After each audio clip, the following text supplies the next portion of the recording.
Bien, el Salmo 1 nos dice o empieza con bienaventurado, felices, gozo, alegría. Y este gozo, esta alegría, hermanos, se puede aplicar individualmente como se puede aplicar también como grupo. Aquí nos dice, nos da detalles el salmista cómo podemos conseguir ser felices. Porque todos queremos ser felices, ¿verdad? Todos anhelamos la felicidad, todos deseamos el gozo. Veremos, ¿verdad? A través de las escrituras, a través del pasaje, cómo lo vamos a poder conseguir. Lo primero que nos dice aquí el salmista es no andar, ¿con quién? Con los que nos roban el gozo. Así que ya sabemos algo positivo, no andar con aquellos que nos roban el gozo. Hay tantas cosas, hermanos, que nos roban el gozo, que nos roban la felicidad, que nos privan de esta bienaventuranza. Bueno, eso cada uno en particular sabe lo que puede ser, ¿verdad? Esta tarde hay un partido de fútbol, por ejemplo. Bueno, pues quedarse en esas cosas, pues puede ser lo que nos roba el gozo. Pues muy sencillamente porque el gozo está en la presencia de Dios, amén. El verdadero gozo está cuando vivimos, cuando nos acercamos a Él. Así que vamos a estar considerando algunos aspectos que nos dice aquí. Quisiera leer el verso 3, dice, será como árbol plantado junto a corriente de agua que da su fruto a su tiempo y su hoja no cae, y todo lo que hace prosperará. Un árbol, hermanos, plantado junto a corrientes de agua. Dice que ese árbol, amén, siempre da fruto. ¿Por qué da fruto? Porque está plantado junto a corrientes de agua. Porque tiene un manantial permanente que le sostiene y que le mantiene verde y le hace estar fuerte. Es algo que los árboles procuran, hermano, porque no se fían de lo que solamente pueden recibir de arriba, en el sentido de la lluvia, ¿verdad? Entonces ellos intentan y miran de profundizar sus raíces hasta encontrar unas corrientes, que haya humedad suficiente para que no se seque. El árbol que no procura este asunto corre riesgo de secarse rápidamente. Así que esto lo toma el salmista como un ejemplo. El agua en la Biblia es símbolo de muchas cosas, especialmente de la palabra de Dios. Por tanto, ¿qué es realmente lo que hace que nuestras vidas produzcan un fruto para la gloria de Dios? Es estar bien arraigados a esa corriente de la palabra de Dios. Así que si estamos bien arraigados a la palabra de Dios, si nuestra vida está bien controlada o sometida o arraigada a la palabra de Dios, entonces vamos a ser como el árbol que está junto a corrientes de agua, que a su debido tiempo vamos a llevar el fruto. Es decir, sabemos la naturaleza del árbol, también tiene que pasar por tiempos difíciles, ¿verdad? No siempre los árboles están llevando fruto, pero nuestra vida sí debe de estar llevando fruto constante, porque está hablando de las cosas espirituales. Así que vemos que lo importante es que nuestra vida esté bien aferrado a esas corrientes, que es aquí el salmista lo toma como la palabra de Dios. Según se nos dice en el verso 2, ¿verdad? Dice en el verso 2, sino que en la ley de Jehová está su delicia, hermanos. Dice que el salmista nos dice, ¿verdad?, que el deleite está en la ley de Jehová. ¿Por qué? Porque medita en ella constantemente. De día y de noche está meditando en la palabra de Dios. Muchas veces pensamos que la palabra de Dios o la ley de Dios, como era en ese tiempo, ahora nosotros estamos en la gracia, ¿verdad?, el evangelio de nuestro Señor Jesús, pero parece como que la ley fuera unas reglas, unas normas que de alguna forma el hombre piensa que le esclaviza, pero el salmista nos dice que es todo lo contrario. No nos esclaviza la palabra de Dios. Las leyes de Dios no esclavizan al hombre, sino todo lo contrario, les produce una libertad. Muchas veces pensamos que someternos a las normas de Dios es como caer en un sistema, una esclavitud. Pero aquí nos presenta la palabra de Dios que es todo lo contrario, que meditar en la ley de Dios es un deleite. Es donde encontramos el verdadero deleite, hermano. El verdadero deleite no lo encontramos en las cosas temporales, no lo conseguimos en las cosas que nos rodean, no está en aquellas cosas que nosotros muchas veces buscamos. El salmista nos dice que el verdadero deleite está en la palabra de Dios. Por eso es que hemos dicho, ¿verdad?, que al estar arraigada nuestra vida, ¿verdad?, en la palabra de Dios, el mantenernos sostenidos por la palabra de Dios es como el árbol que está junto a corrientes de agua, ¿verdad? Y entonces así es que puede producir, puede llevar a cabo, ¿verdad?, estos frutos y esta satisfacción, ¿verdad?, como para lo que ha sido creado el árbol. El árbol ha sido creado para llevar fruto. Un árbol que no lleva fruto, pues fácil, ¿verdad?, lo van a cortar. ¿Para qué queremos un árbol que no tiene fruto? Y si encima es un árbol frutal, porque si es un árbol de luz, que escaparate o lo tenemos ahí de adorno, como se suele decir, pues bueno, lo respetamos por el adorno, pero no nos da ningún beneficio excepto que aprovechemos de sus hojas en verano, ¿verdad? Y por su sombra. Pero cuando queremos sostener nuestra vida, poco podemos sacar de un árbol que no lleva fruto. Pero en cambio, el árbol que lleva fruto, esperamos coger fruto. Así también Dios espera de nuestra vida, hermano, cosechar fruto de nosotros.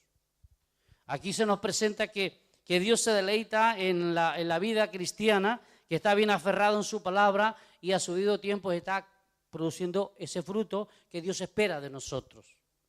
Eso es lo que realmente hace que Dios reciba lo que espera, como cuando se nos presenta en otros pasajes de la higuera o de la vid.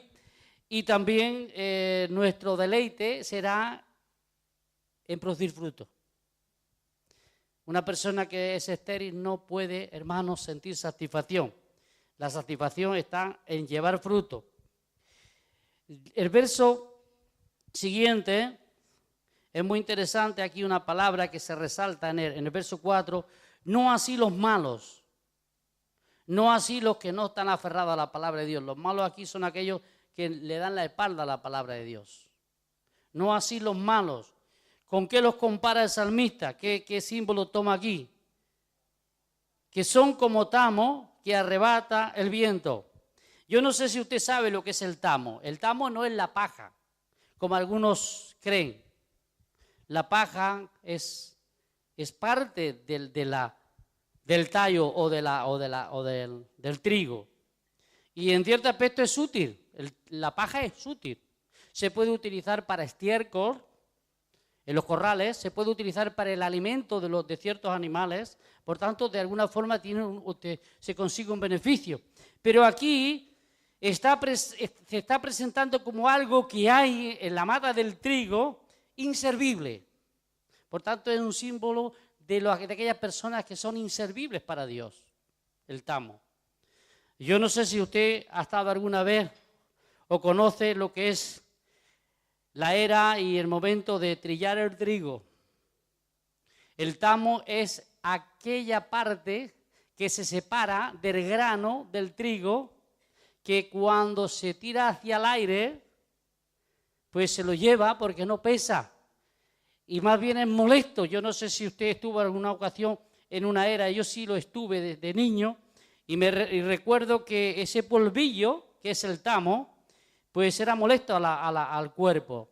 No solamente era molesto para la vista, sino es molesto para todo el cuerpo, porque se pega en el cuerpo y como normalmente eso se hace en verano, con el sudor produce unos picores y produce unas molestias terribles. Por eso es que aquí lo toma o lo presenta como un símbolo inservible. Hermanos, no sirve para nada. Es un símbolo de aquellas personas inútiles, de aquellas personas que no son productivas. Es son aquellas personas que le han dado la espalda a Dios, son aquellas personas que no sirven para nada. Y es muy interesante, hermano, que cuando el tamo se separa del trigo, que aquí representa aquellas personas que son beneficiosas para Dios, que son productivas, por tanto es un símbolo del cristiano verdadero. Amén. El trigo en la Biblia es un símbolo del cristiano verdadero. Y qué bueno, hermano, porque una vez el cristiano se separa de ese tamo inservible, el grano cae solo en tierra o en la era, y entonces el dueño viene y lo recoge porque es para alimento. Es decir, es algo productivo, es algo beneficioso, es algo útil. Y así nos presenta el salmista que las personas que no tienen compromiso con Dios, aquellas personas que le han dado la espalda a Dios, recuerde que el salmista está hablando, amén, está hablando al observar la condición del pueblo. Había los que realmente amaban a Dios y había los que no amaban a Dios. Había las personas que eran productivas para Dios y había las personas que no eran productivas para Dios.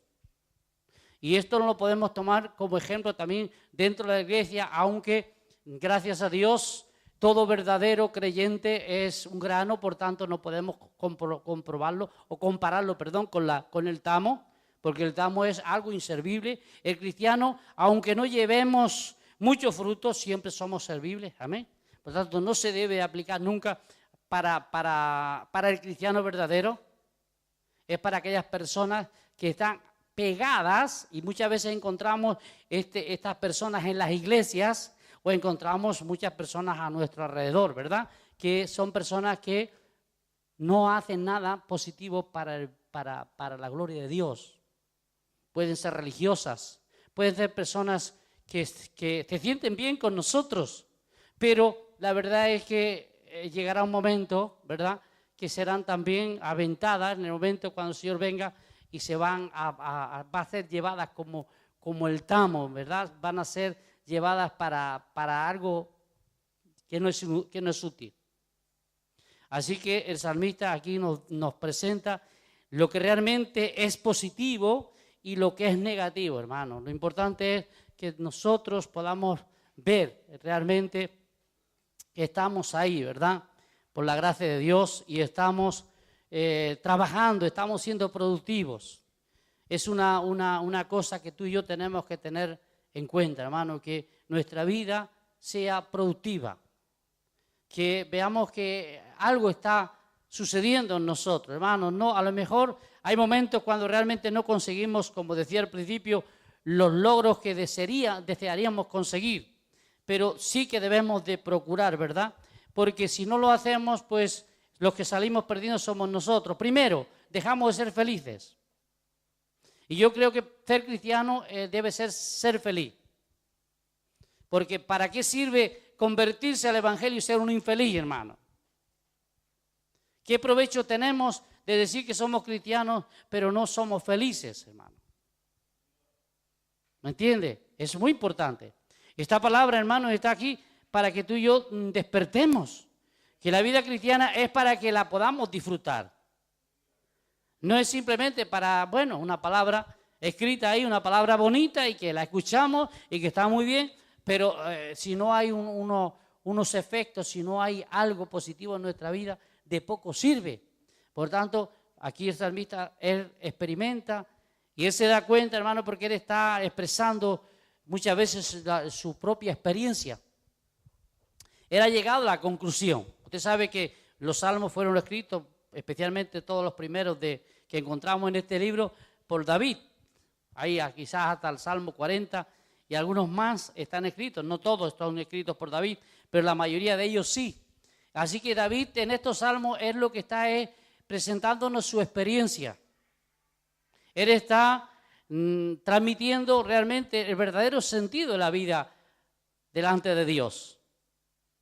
Para que tú y yo también despertemos, para que el pueblo despierte y se dé cuenta que con Dios podemos ser felices. Que la vida cristiana no es simplemente, bueno, vengo a la iglesia, cumplo con estas obligaciones, con estos deberes, sino que el propósito principal de venir a la presencia de Dios es para ser felices.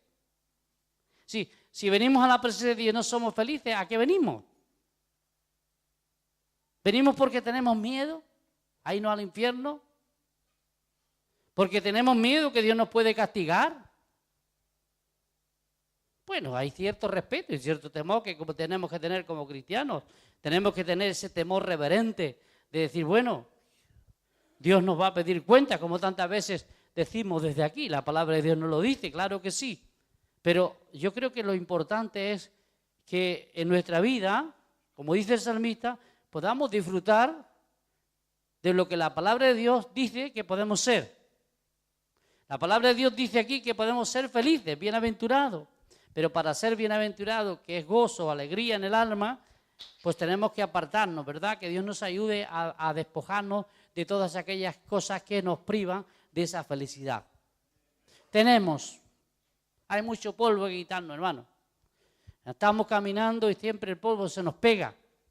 Pero bueno, una vez que otra hay que sacudirse, no como el perro, pues nos duchamos, amén. El perro se pega una sacudida, el animal que se retira por el polvo, ¿verdad? Se pega una sacudida y se lo quita. Pero nosotros, hermanos, pues sabemos cómo podemos quitarnos estas cosas. Lo mejor es no pegarnos a estas cosas. Así que no andar por esos caminos que puedan perjudicarnos. Después, hermano, dedique todo lo que más pueda a leer la palabra de Dios. Satúrese de la palabra de Dios. Dedique un tiempo diario a estudiar la palabra de Dios. Dice que hay que meditar la ley de Jehová. Hay que meditarla. Yo no sé qué tiempo dedica usted a estudiar la Biblia cada día. Yo no lo sé. Usted lo sabe. La Biblia dice, el salmista dice que la Biblia hay que meditarla diariamente. No solo por la mañana, sino también por la noche. Muchas veces lo hacemos por la mañana, pero no lo hacemos por la noche. Otras veces lo hacemos por la noche y no lo hacemos por la mañana. Y en ciertas ocasiones no lo hacemos ni por la noche ni por la mañana. ¿Amén? Entonces, ¿qué pasa? Que como no estamos meditando, pues perdemos la bendición. ¿Y cuál es el resultado de meditar en la palabra de Dios? Que somos como árboles plantados junto a corrientes de agua. Ya estoy haciendo una especie de resumen para terminar. ¿Amén?